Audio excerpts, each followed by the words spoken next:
Live from KSAT 12, the Nightbeat starts right now.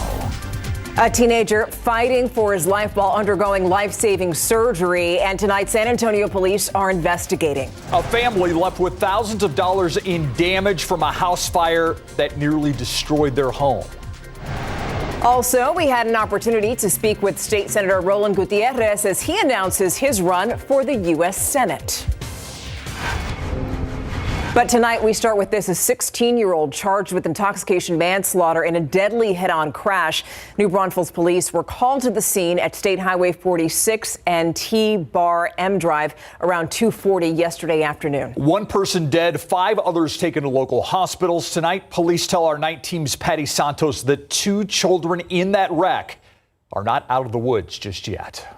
Especially with children, it gets difficult. A head-on crash along State Highway 46 Sunday afternoon sent several people to the hospital, including a 9 and 12-year-old. We're here to help. We want to be here to help. So at this point in time, the best thing I can do is the best investigation that we can do. New Braunfels Police Traffic Sergeant Timothy Brinkater says his team is working diligently to find out what happened.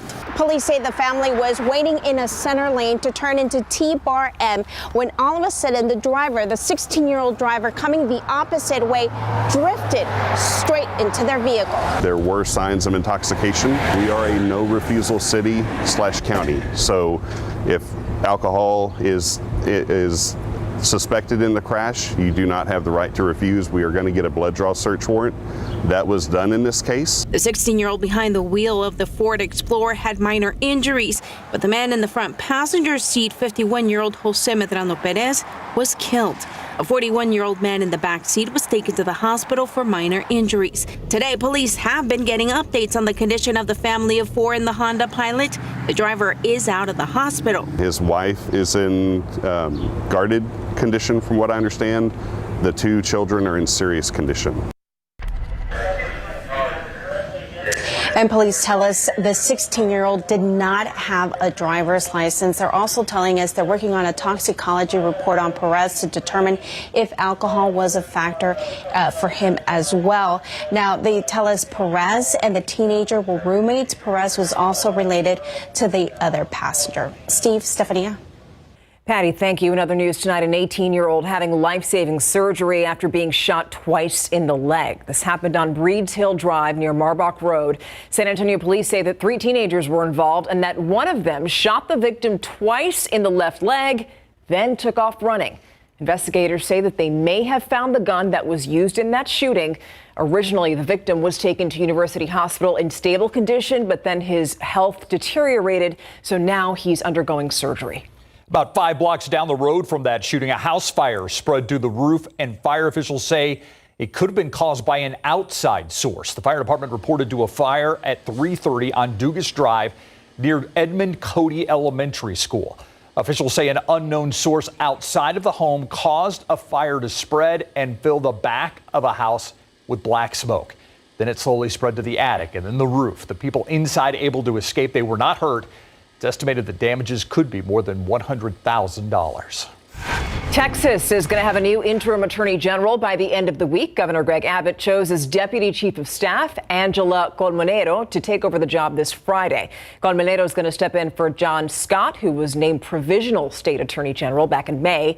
In his resignation letter today, Scott said in part, quote, "The honor of serving as the provisional attorney general of Texas was always with an understanding that my duration would be limited in time. Governor Abbott honored my request," end quote. Now, Scott is going to return to work in the private sector. Meanwhile, the Texas Senate is going to decide the future of the Texas Attorney General's office later on this year. You remember that Ken Paxton was suspended as AG after he was impeached back in May, and his Senate trial is scheduled for September 5th. Meanwhile, Texas lawmakers have reached an agreement on property taxes. Finally, but House and state lawmakers still need to vote on that $18 billion proposal. It includes $12 billion to reduce school property taxes. It would increase the state's homestead exemption to $100,000. The deal would also create a 3-year pilot program to reduce appraisals on non-homestead properties worth $5 million or less. Non-homestead property includes commercial real estate and second homes. A joint statement from House Speaker Dade Phelan and Lieutenant Governor Dan Patrick also calls for small businesses to receive savings on the state's franchise tax. Lawmakers expected to take up the legislation this week. If the proposal passes both chambers, Governor Greg Abbott is expected to sign it. By the way, for a closer look at the property tax cut proposal, you can check out the latest edition of KSAT Explains right now on KSAT.com.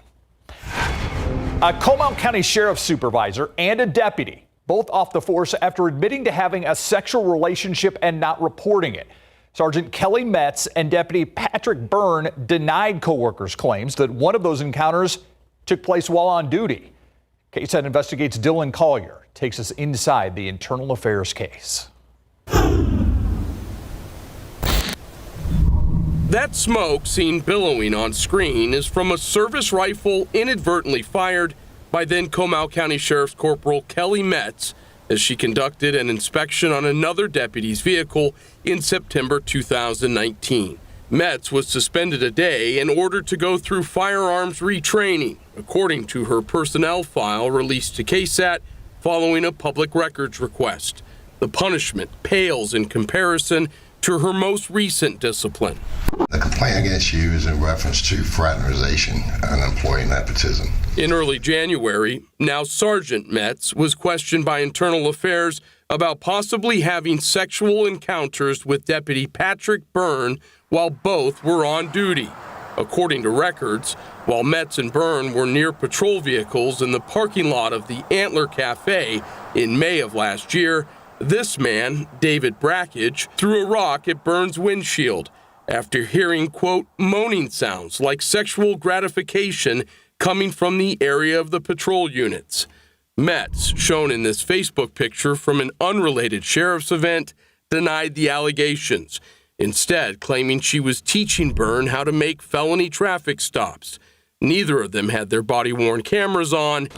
Neither reported the damaged windshield. It was completely dark where he walked up. We didn't see him until he was right up on us. Two fellow deputies told Internal Affairs Byrne bragged about Metz's sexual prowess, each repeating a crass phrase used by Byrne to describe Metz's ability to perform a specific sex act.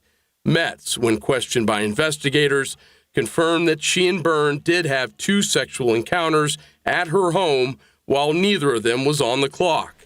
Hookups that occurred just months after he joined the agency based off the date of hire listed on Byrne's LinkedIn page. Neither the supervisor or subordinate deputy reported the relationship to administration, records show, a violation of the sheriff's policy on employee fraternization. But the investigation into the duo's actions took on an extra layer. Byrne confirmed meeting with the sergeant late last year after being interviewed by Internal Affairs and claims Metz asked him to be untruthful. I'm not gonna lie, I want to keep my job. While Metz acknowledged to investigators that she spoke with Byrne, she told them she was trying to protect the deputy and that she felt like she was being targeted. Byrne's admission dealt a critical blow to both of their careers with the sheriff's office. He's gone on tape, and he's pointing a finger straight at you. This is a sad state of affairs. And it has not stopped since I started here. And there is absolutely no recourse. Excuse me. While records show Metz was terminated weeks after giving that interview, Byrne was able to land on his feet, at least temporarily. Somerset Police Chief Gary Reeves confirms that even though Byrne was terminated from the Comal County Sheriff's Office for untruthfulness, he was hired as a reserve officer less than 7 weeks later after disclosing what happened, and in large part because Byrne had not been a supervisor when the sexual encounters took place. Chief Reeves confirms Byrne separated from Somerset PD after we reached out for comment. For KSAT Investigates, I'm Dylan Collier. Metz did not respond to a request for comment. Comal County Sheriff Mark Reynolds declined an interview request. As far as this guy, prosecutors in Comal County dismissed the criminal case against Brackage in mid-January, while the investigation of Metz and Byrne was taking place.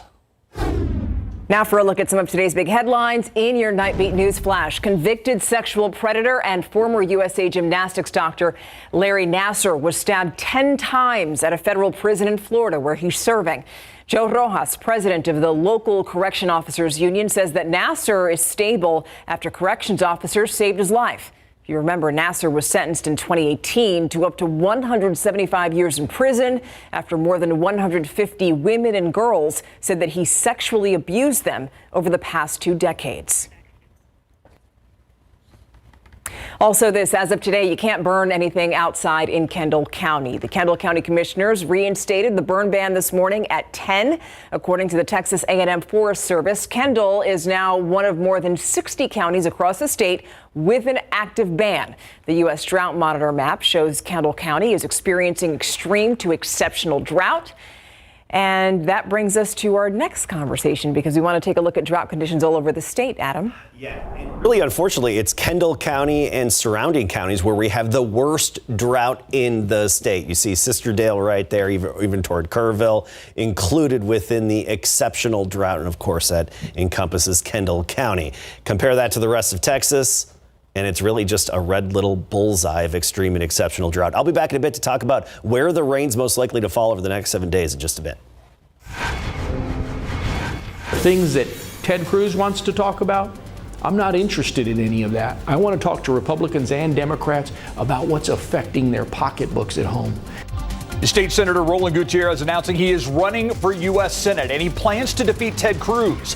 Why he says political leaders are neglecting the state of Texas. Next.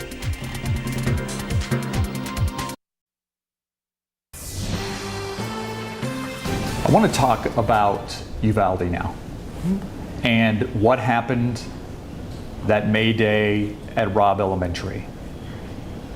Did it change you? Yeah, no, absolutely. Every time I talk about Uvalde, it affects me. KSAT, the only local station to sit down with State Senator Roland Gutierrez today. He is running for United States Senator, and he tells me the failures during and after what happened in Uvalde are part of the reason why.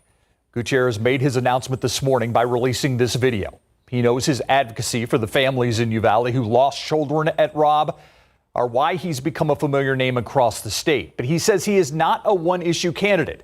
He claims medical costs, immigration solutions, and education are all areas that politicians have failed us. Was there a time where you were thinking about walking away from public service? Yeah, you know, probably at the beginning of this session, I thought that I'd had enough, even though Uvalde had certainly fundamentally changed me. It's just so one-sided these days. And I don't mean that the Republicans are winning. I don't mean that. It's just gotten to this place that has become this punching ground of insults rather than this place where we're going to share our good ideas on how we're going to help all Texans. We've got to get back to some sense of civility and civics. But things that happen in Austin affect you. Things that happen in Washington affect your pocketbook. You have to engage. Otherwise, people are going to affect you in ways that you can't imagine, just like what we've seen in Austin. Going after women's rights, going after LGBTQ persons, going after transgender kids, going after drag queens, just nonsense. Picking on marginalized people rather than to focus on the real problems that are facing us all today. Gutierrez will face Dallas Congressman Colin Allred in the Democratic primary, who welcomed him to the race today. And if he wins, then he'll face Senator Ted Cruz. Cruz also welcomed Gutierrez to the race and looks forward to seeing Allred and Gutierrez, quote, slug it out for who can be the most radical leftist in the state, end quote. All right, on a lighter note now, we're going to take a live look outside. I would say lighter and hotter, although 90 degrees out there right now, and it's Monday, so let's see what else we have in store for the rest of the week. I'm guessing hotter. I was going to say, just take a wild guess what we have the rest of this week. We have heat. We also have the African dust forecast. We'll take a look at where it is right now and when we could get a little bit of that, and of course where the rain is most likely to fall in the days ahead. Let's start with our temperature trend. Triple digits. Yes, this is it. Anywhere between 101 and 103 for the foreseeable future. No relief from the triple digit heat here going forward. Notice the average high 94. Today we made it to 103 here in San Antonio, officially at the airport, and in Pleasanton, Del Rio, Carrizo Springs 104, Laredo, the hotspot on the map, 108. So far this year, we've had 16 32 days, but by this time last year, on this date, we had 32. So we're way behind the 100-degree count that we had at least year to date compared to last summer. But we're going to be tallying them up pretty efficiently here going forward. And looking at our satellite and radar, looking at the overall weather pattern, monsoon season out west. So you see some showers in parts of the desert Southwest, especially New Mexico, even far west Texas getting in on some of that action. Upper level high is slowly pushing westward. That heat high, it's not parked directly overhead, but that doesn't mean that the door is completely open for disturbances and any shower activity. It's going to continue to slowly drift westward and really press down mostly on the western U.S. gradually as we go through this upcoming week. And sometimes in this northwesterly flow aloft, we can get some disturbances and maybe get the leftovers of some West Texas and North Texas rain, but just doesn't really look like the case. Most of the rain over the next 7 days, the highest potential is all outside of our area. The darker greens indicating some of the highest potential, the lighter greens here even in North Texas, some of the lower end potential, but they could still get some rain. Notice around here, just about nothing. There is one little exception, and that's tomorrow. The way it looks now, tomorrow, a 10% chance. I know it's not much, but it's something there. 10% mainly for the hill country and Edwards Plateau tomorrow afternoon. I wish I had better news for that. Let's talk about the Saharan dust. It's that time of year we can get that thick haze, and if you have a sensitive respiratory system, sometimes you'll notice it. Very light amounts overhead today. Pretty much not even noticeable. Actually, middle of the day, the visibility was very good outside. Most of the dust is still out over the Atlantic, moving through the Caribbean. The NASA computer models are showing by Friday morning, if you're along the Gulf Coast, you may notice a little extra haze in the sky at sunrise. And then by next Monday, so about this time next week, we could have a little extra haze in the air, even around San Antonio, but nothing significant or that noticeable in terms of the dust anytime soon.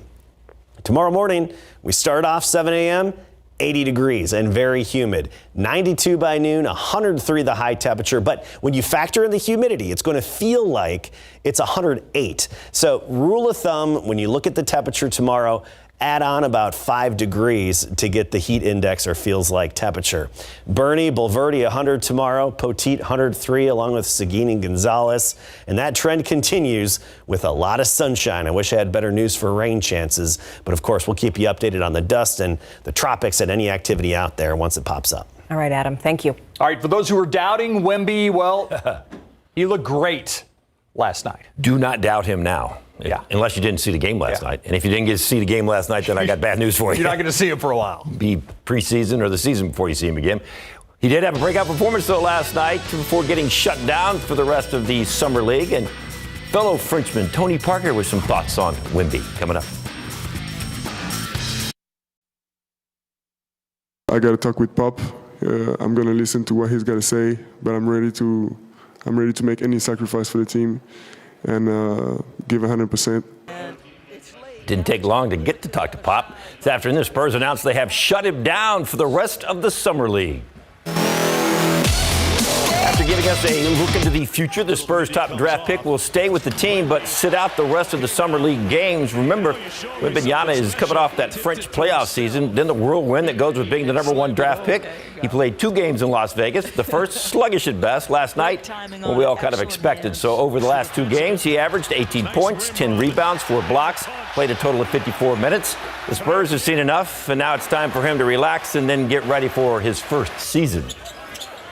I need to sit down with the Spurs to know what the next months are going to be like, when to go on vacation, when to start back working out, where I'm going to practice in San Antonio, somewhere else.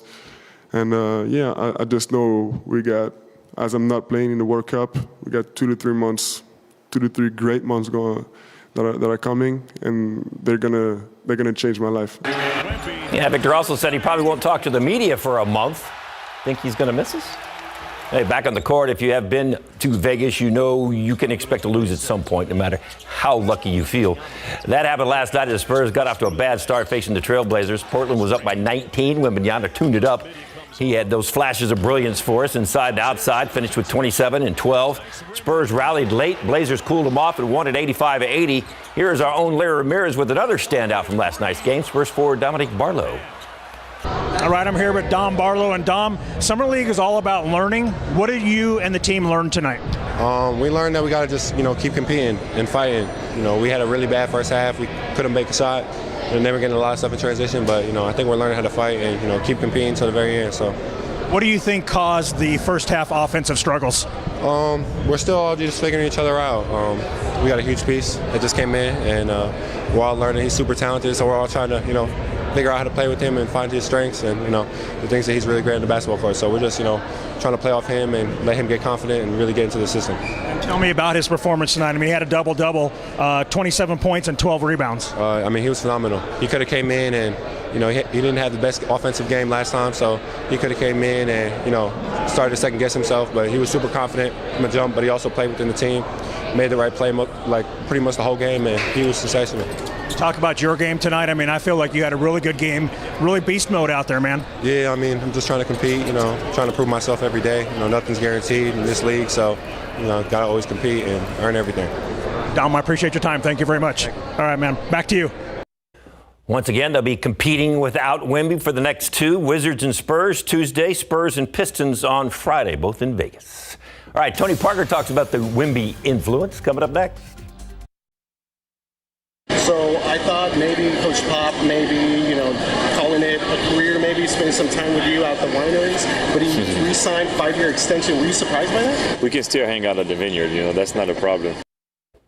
Not a problem for any of us. We'd all like to join him at the vineyard, something like that. Tony Parker is one of the celebrities at the Superhero Car Show and Comic-Con on the Freeman Coliseum Expo Hall yesterday. He was there to meet with fans, take photos, and sign autographs.